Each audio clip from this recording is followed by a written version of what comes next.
Bonjour tout le monde, si vous êtes sur cette vidéo, c'est que vous êtes allé sur le formulaire de calcul des harmoniques, hein, le petit lien avec le formulaire, vous entrez votre date de naissance et vous obtenez 3 cartes, et la première de ces 3 cartes est soit l'Orient, soit l'Occident, soit l'Arche. En même temps, si l'Orient, l'Occident ou l'Arche apparaissent dans vos 3 cartes, cette vidéo vous concerne de toute façon. Donc le principe 3, c'est la famille des harmoniques qui nous parle de ceci, le corps du monde, c'est le nom de l'arcane 3 du jeu. Si vous êtes donc Orient, Occident ou Arche, le principe 3 est relié à la pensée et à la, je dirais, à l'espace, à la situation dans l'espace, à la place dans la société. Voilà, on est dans un domaine qui ressemble au signe d'air un petit peu. Si vous êtes Balance, Gémeaux, Verseau, c'est comme les signes d'air. Sauf que l'élément ne s'appelle pas l'air, mais le vent. Il y a une notion de fécondité avec le vent, et une notion aussi de direction dans la vie, de chemin à prendre. D'ailleurs, c'est pour ça que la 3e harmonique qui apparaît dans le formulaire de calcul a ce rôle, hein, un petit peu, de désigner vers quoi on se dirige, vers quoi on s'oriente. Je vais aller plus loin dans l'explication. Vous allez voir, c'est assez simple en fait.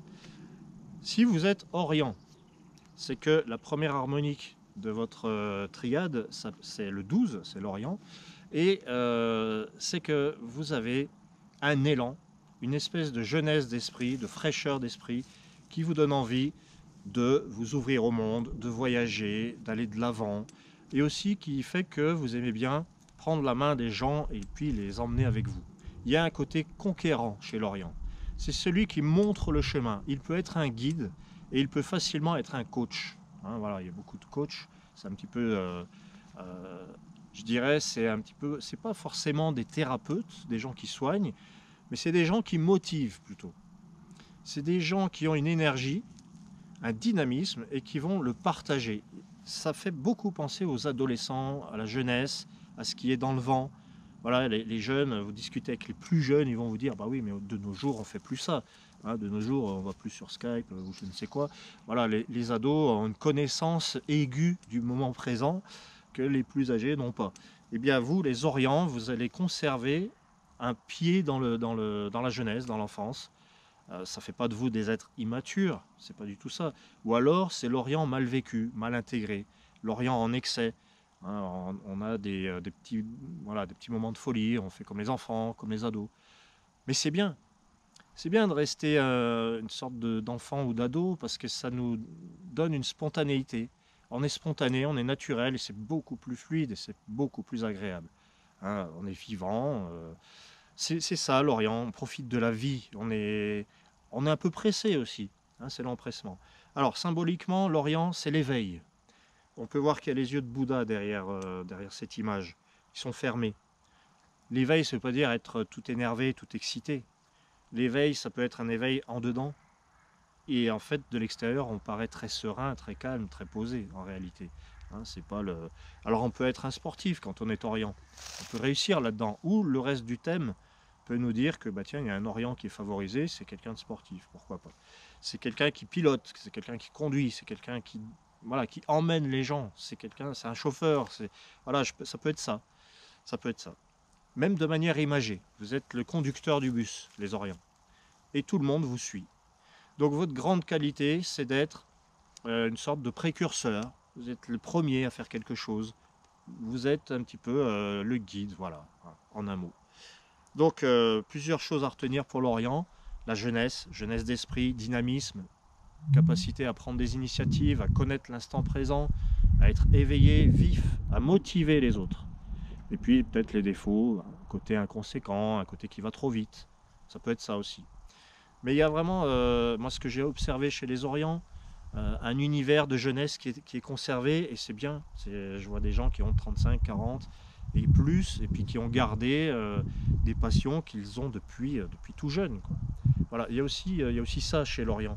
C'est celui qui est, comment on dit, précocité. Hein, par exemple, Goethe, qui était Orient, hein, Goethe, l'auteur allemand, très symbolique, hein, Lui, à 7 ans, il savait parler 3 langues, il savait parler le latin, à 7 ans. Voilà, c'est précocité, quoi. Un génie.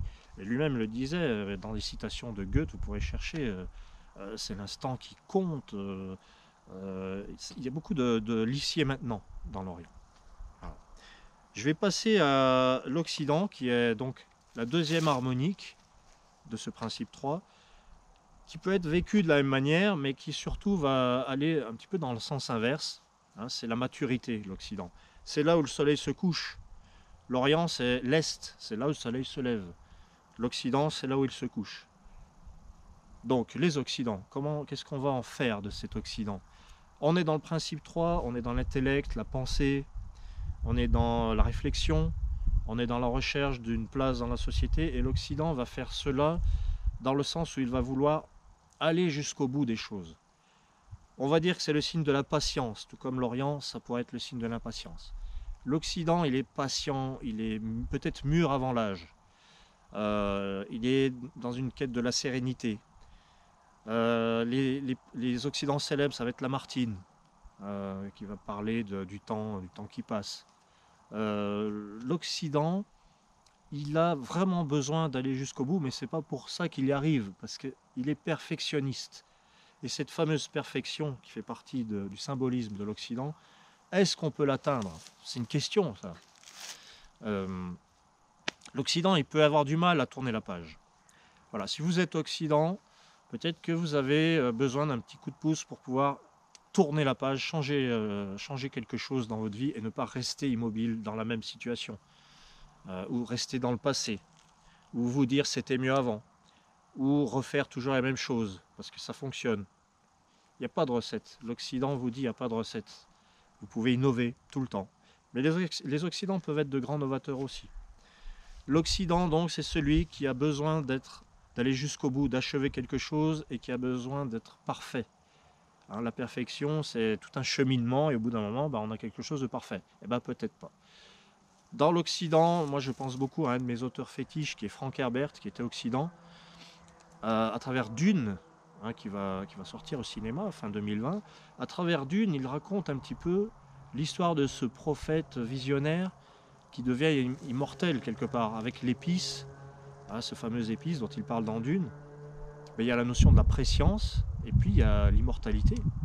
Hein, je ne veux pas mourir. L'Occident, c'est le signe de la mort, il ne veut pas mourir. Dans Occident, il y a occidere en latin, ça veut dire mourir, tuer. Je ne sais pas si c'est mourir ou tuer, vous pourrez me gronder si j'ai faux, mais l'Occident, c'est quand même en lien avec la mort. Le soleil tombe dans les ténèbres. Victor Hugo était Occident, fasciné par l'au-delà. Une espèce de titan d'ailleurs, hein, dans le monde de la littérature. Et je reviens sur Frank Herbert parce que son cycle Dune, qui est très long à lire, qui est très détaillé, il ne l'a pas achevé. Il ne l'a pas fini. Et il était Occident. J'ai trouvé que c'était très parlant. Si vous êtes Occident, vous avez les caractéristiques, les qualités de quelqu'un qui peut être perfectionniste, qui peut parvenir à cette perfection, qui a un esprit extrêmement affûté, le sens du détail, l'ouverture sur le monde, le sens des voyages. Ça aussi, ça fait partie de l'Occident. Les prises de conscience, comment réparer le monde aussi, hein, comment le faire durer plus longtemps, le développement durable, tout ça c'est des questions de l'Occident. Je veux que ça dure, je veux que ça ne s'arrête jamais, c'est un petit peu ça. D'où la patience. Après l'Occident, nous avons l'Arche qui est l'explorateur, le voyageur, hein, par définition. Donc les Orients sont des voyageurs aussi, hein, c'est ceux qui sont sur le départ. Les Occidents, ce sont ceux qui arrivent, si je puis dire. Et puis les arches, c'est quoi? Ce sont ceux qui font le tour du monde. Il faut voir dans le principe 3 que l'Orient, c'est une étape, c'est un petit peu comme la naissance, le soleil se lève. L'Occident, c'est une autre étape, c'est la mort, c'est une étape, le soleil descend dans les ténèbres. Et entre les deux, il y a quoi? Entre les deux, il y a l'arche, la vie, hein, le temps qui nous est imparti. Si vous êtes arche, cette question du temps qui vous est imparti vous intéresse, vous préoccupe. L'arche veut savoir ce qu'il va faire d'un bout à l'autre de son parcours. Le mot arche veut dire coffre. Hein, une arche, c'est un coffre. L'arche de Noé, c'est un coffre. Dedans, on y a mis tous les animaux. Hein, une arche, c'est un coffre. L'arche d'alliance, c'est un coffre. Notre corps est le coffre dans lequel nous évoluons sur la planète. Le voyage que fait l'arche, c'est le voyage de sa vie. Du jour où il naît jusqu'au jour où il meurt. C'est un voyage. C'est Ulysse, hein, Ulysse de l'Odyssée. Donc, les arches sont des voyageurs, des explorateurs, des chercheurs. Ils ont donc toujours, principe 3, hein, c'est dans la tête, c'est très intellectuel. On est dans une recherche. On veut aller jusqu'au bout, mais on veut aller tout en haut aussi. Et on veut essayer d'aller toujours plus loin. On n'a pas envie que le voyage s'arrête. Ça ressemble beaucoup à l'Occident. On ne veut pas que le voyage s'arrête, alors qu'est-ce qu'on fait? Eh bien, on change de peau. Voilà, dans les arches célèbres, je pense à David Bowie, qui était arche, et qui changeait de peau régulièrement, hein, jusqu'à l'ultime métamorphose, si j'ose dire.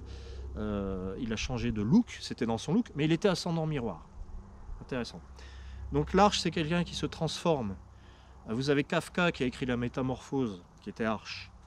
Kafka, hein, on plonge dans l'étrange avec lui. Les arches ont besoin d'une recherche de la vérité. Ils sont francs, ils sont authentiques, ils ont horreur des artifices. Les arches ont besoin, avant d'adhérer à quelque chose, ils ont besoin d'être sûrs. Ils ont besoin d'expérimenter pour vous dire si oui ou non ils vont être d'accord.